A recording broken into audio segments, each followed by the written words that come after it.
नमस्कार, आप देख रहे हैं वीआईपी न्यूज। मैं हूं आपके साथ प्रज्ञा तिवारी। रुक करते खबरों की ओर। छत्तीसगढ़ के मुख्यमंत्री विष्णुदेव साय ने जगदलपुर में आयोजित कार्यक्रम में कहा कि नियत निलनार योजना के तहत सुदूर क्षेत्रों में शिक्षा, स्वास्थ्य, बिजली और सड़क जैसी मूलभूत सुविधाओं का विस्तार किया जा रहा है। साथ ही केंद्र और राज्य सरकार की योजनाओं का लाभ भी उन्हें मिल रहा है।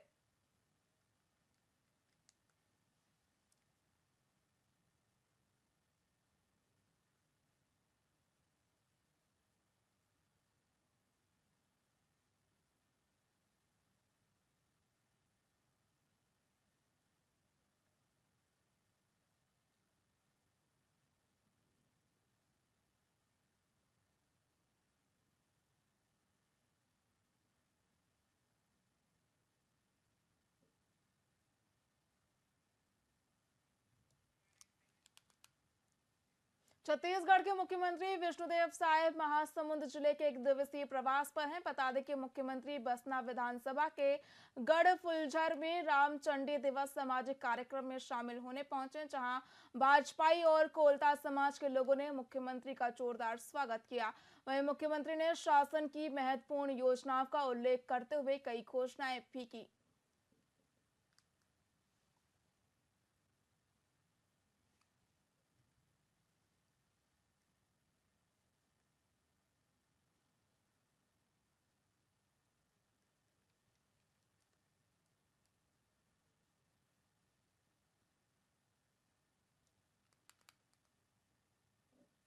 मुख्यमंत्री विष्णुदेव साय की सरकार ने प्रदेश के सरकारी कर्मचारियों को दिवाली पर सौगात दी है, जिसकी घोषणा करते हुए कैबिनेट बैठक से सीएम साय ने कहा कि आज एक बड़ा गौरव का विषय है कि राज्य के कर्मचारियों को डीए भत्ता बढ़ाया जा रहा है। जो डीए पहले 46% मिलता था, उसे अब 4% बढ़ाने की घोषणा की जा रही है। अब राज्य के सरकारी कर्मचारियों को 50% डीए यानी कि महंगाई भत्ता दिया जाएगा। बताया जा रहा है ये घोषणा 1 अक्टूबर से लागू होगी। बता दें कि प्रदेश में 3 लाख से अधिक सरकारी कर्मचारी काम करते हैं, जिन्हें मुख्यमंत्री विष्णुदेव साय ने दिवाली का तोहफा दिया है।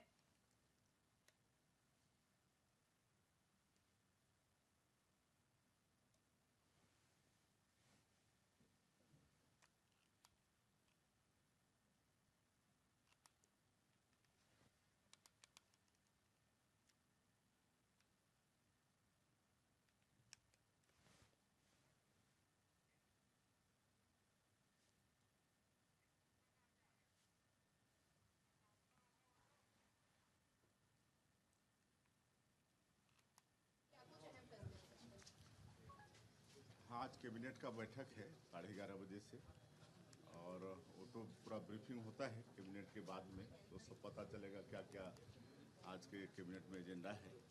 और आज एक बड़ा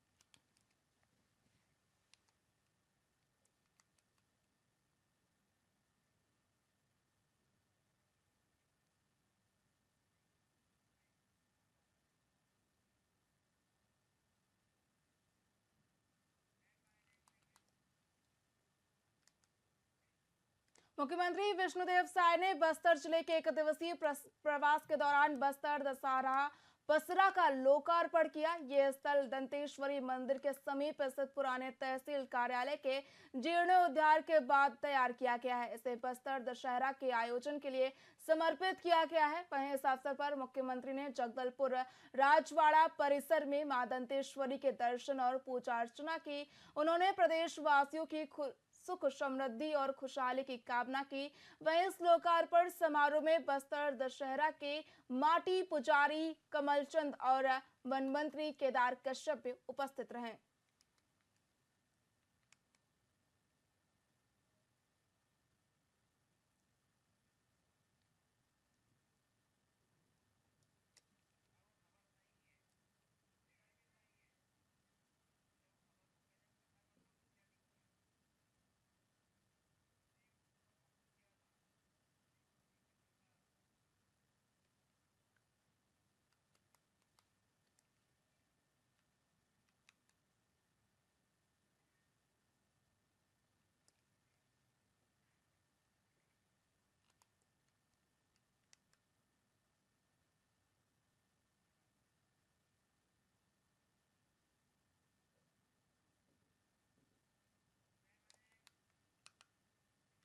स्वास्थ्य मंत्री श्याम बिहारी जायसवाल ने एनआरआई कोटा पर सुप्रीम कोर्ट के हालिया फैसले पर प्रतिक्रिया व्यक्त की। उन्होंने कहा कि एनआरआई कोटा के तहत पूर्व से इस प्रकार की भर्तियां हो रही थी, वही सुप्रीम कोर्ट का यह फैसला इस बात पर जोर देता है कि ऐसे नियुक्तियों और एडमिशन में फर्जीवाड़ा संभव है, इसीलिए इस पर एक ठोस निर्णय लिया गया है। साथ ही जायसवाल ने यह भी कहा कि इस मुद्दे पर सलाह या कानूनी निर्णय आने पर सरकार उचित कदम उठाएगी।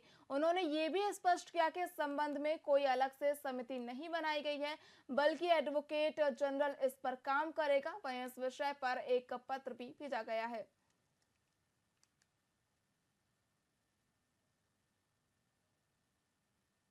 देखिए, ये एनआरआई कोटा पूर्व से ही एमसीआई के गाइडलाइन में चलते आ रही थी और पिछले समय से लगातार इस प्रकार की जो भर्तियां हैं छत्तीसगढ़ के राज्य पत्र में प्रकाशित थी।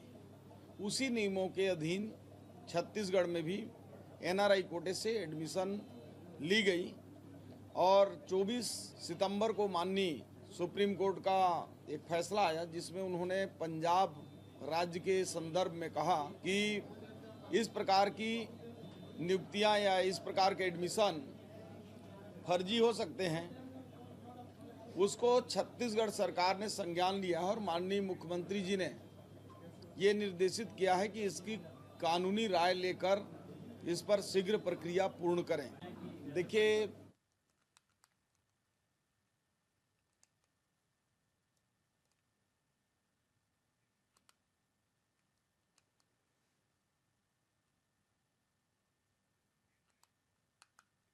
स्वास्थ्य मंत्री श्याम बिहारी जायसवाल का एक बयान सामने आया जिसमें उन्होंने स्वास्थ्य के क्षेत्र में सरकार की एक बड़ी उपलब्धि का जिक्र करते हुए जानकारी दी है कि सिम्स मेडिकल कॉलेज बिलासपुर के लिए 2 नए पाठ्यक्रम चालू हो रहे हैं।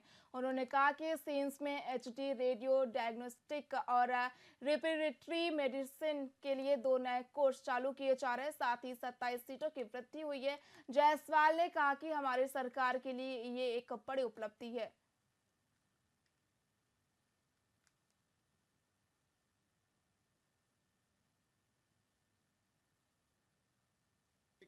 छत्तीसगढ़ के लिए एक अच्छी खबर और खुशखबरी है कि हमारे जो सिम्स मेडिकल कॉलेज बिलासपुर है उसमें 2 नए सब्जेक्ट जो है रेडियो डायग्नोस्टिक्स जिसके 4 सीट और एमडी रेस्पिरेटरी मेडिसिन जिसमें भी 4 सीट रहेगा, ये 2 नए पाठ्यक्रम चालू हो रहे हैं। साथ ही साथ 19 और सीटों की भी पीजी में हमको सीट और मिला है और इस तरह से 27 सीटों की वृद्धि सिम्स मेडिकल कॉलेज में हुई है, जो हमारे सरकार की एक बड़ी उपलब्धि है। और माननीय मुख्यमंत्री जी ने जो राज्य में स्वास्थ्य सुविधाओं का विस्तार के लिए जिन्होंने जो बीड़ा उठाया है, उसमें युवाओं के लिए राज्य में जो मेडिकल कॉलेज है उसकी शिक्षा को लेकर काफ़ी संवेदनशील हैं। आपने देखा होगा कि हिंदी मीडियम से हमने मेडिकल कॉलेज की पढ़ाई को भी प्रारंभ किया ताकि बच्चे और अच्छे से पढ़ सकें। साथ ही साथ पीजी सीटों में आज सिम्स में 27 सीटों का बढ़ना, प्रतिवर्ष हमको नए 27 स्पेशलिस्ट मिलेंगे। इसके लिए मुख्यमंत्री जी का मैं आभार व्यक्त करता हूँ। रायपुर दक्षिण उपचुनाव का बिगुल बज चुका है। मुख्य निर्वाचन पदाधिकारी रीना बाबा साहेब कांगले ने इस उपचुनाव की जानकारी देते हुए स्पष्ट किया कि केवल विधानसभा क्षेत्र में ही आदर्श आचार संहिता लागू होगी। वहीं नगर निगम और महानगर होने के कारण पूरे जिले में आचार संहिता नहीं लागू होगी। बता दें कि मतदान के दौरान सुरक्षा के लिए 5 कंपनियां तैनात रहेंगी, जिसे लेकर रीना बाबा साहेब कांगले ने बताया कि 18 से 25 अक्टूबर तक नामांकन पत्र भरे जाएंगे। वहीं मतदान 13 नवंबर को होगा और मतगणना 23 नवंबर को की जाएगी। ये उपचुनाव स्थानीय राजनीति के लिए अहम माना जा रहा है और निर्वाचन आयोग ने सभी आवश्यक व्यवस्थाएं सुनिश्चित करने का आश्वासन दिया है।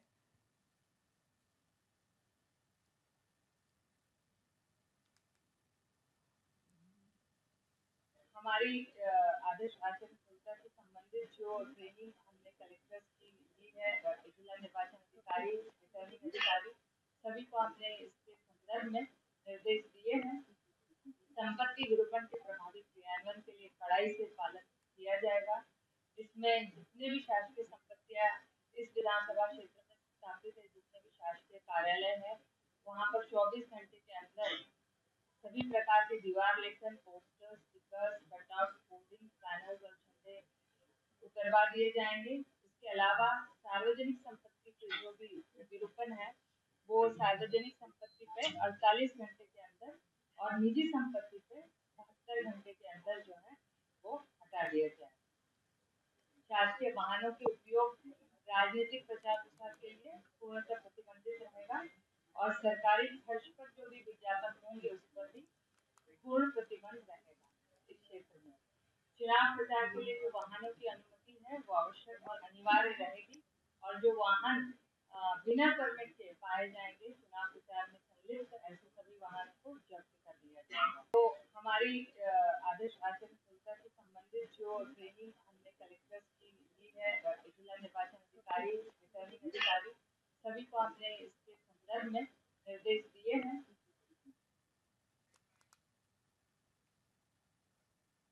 पूर्व उप मुख्यमंत्री टीएस सिंहदेव ने राजीव भवन में प्रेस कॉन्फ्रेंस के दौरान सूरजपुर जिले में बढ़ती आपराधिक घटनाओं पर चिंता व्यक्त की है। उन्होंने एक आदिवासी बच्ची के साथ हुई गंभीर घटना का जिक्र भी किया है, जिसमें उसे अगवा कर दुष्कर्म का प्रयास किया गया।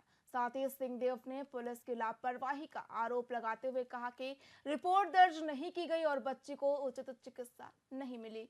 उन्होंने एक पुलिसकर्मी की पत्नी और उसकी बेटी की नृशंस हत्या के मामले में भी जिला बदर अपराधी की सक्रियता पर सवाल उठाए हैं। इस दौरान वार्ता में कांग्रेस के कई वरिष्ठ नेता भी उपस्थित थे। सतनामी समाज के सबसे बड़े माने जाने वाले गुरु के जैद खान को काट दिया जाता है और समाज मांग कर रहा है कि उसको आप दोषी को पकड़िए। कह रहे सीबीआई की इंक्वायरी करा। 50-60 दिन हो गए, पुलिस छत्तीसगढ़ की नहीं कर पा रही, तो आप कर दीजिए। अंतरराज्यीय मामला भी उन्होंने कहा कि बिहार के कोई लेबर थे, उनको पकड़ा छोड़ दी, सीबीआई को देने की बात थी।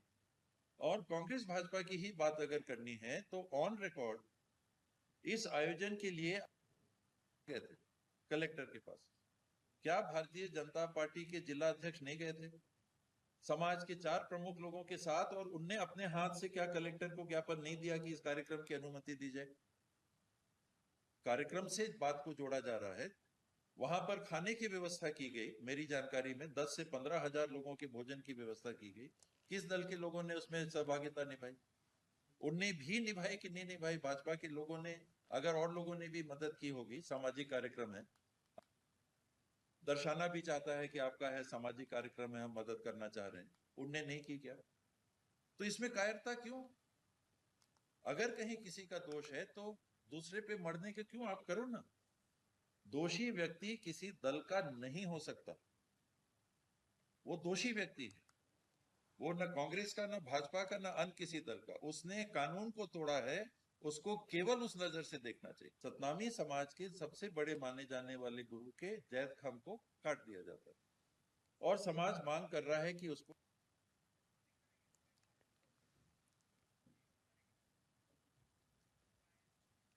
छत्तीसगढ़ के मुख्यमंत्री विष्णुदेव साय की सरकार ने प्रदेश के सरकारी कर्मचारियों को दिवाली पर सौगात दी है, जिसकी घोषणा करते हुए कैबिनेट बैठक से सीएम साय ने कहा कि आज एक बड़ा गौरव का विषय है कि राज्य के कर्मचारियों को डीए भत्ता बढ़ाया जा रहा है। जो डीए पहले 46% मिलता था, उसे अब 4% बढ़ाने की घोषणा की जा रही है।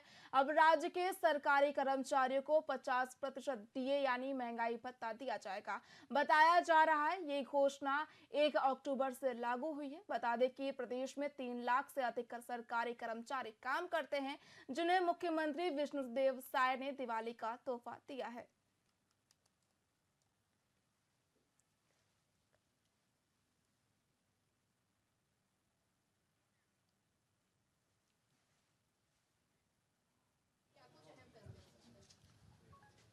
हाँ, आज कैबिनेट का बैठक है 11:30 बजे से, और वो तो पूरा ब्रीफिंग होता है कैबिनेट के बाद में, तो सब पता चलेगा क्या क्या आज के कैबिनेट में एजेंडा है।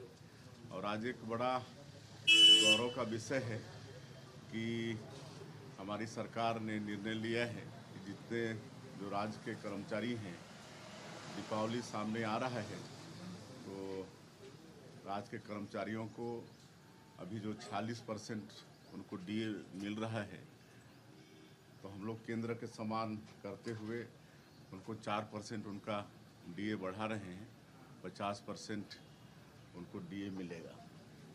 पूर्व मुख्यमंत्री भूपेश बघेल आरोप लगा ट्वीट किए हैं कि ये तौरधा मामले को लेकर के आदिवासियों का अपमान कर रहे हैं, हमारी नजर में पहली नजर है। एक वीडियो भी जारी किया गया है भानु प्रतापपुर के, जो बंडल पैसे का भरमार बंडल रखे हुए हैं और ईश्वर साहू जो साझा विधायक है उनके बेटे के खिलाफ। अब देखिए, मंडल वाला जो वीडियो आया है उसका वेरीफाई करा रहे हैं। आजकल बहुत फेक वीडियो भी चल रहा है, और जहाँ तक हमारी सरकार हमारे लोगों को बदनाम करने की एक साजिश भी चल रही है, तो उसका जो वीडियो है उसका वेरिफिकेशन कराएं। हाँ, आज कैबिनेट का बैठक।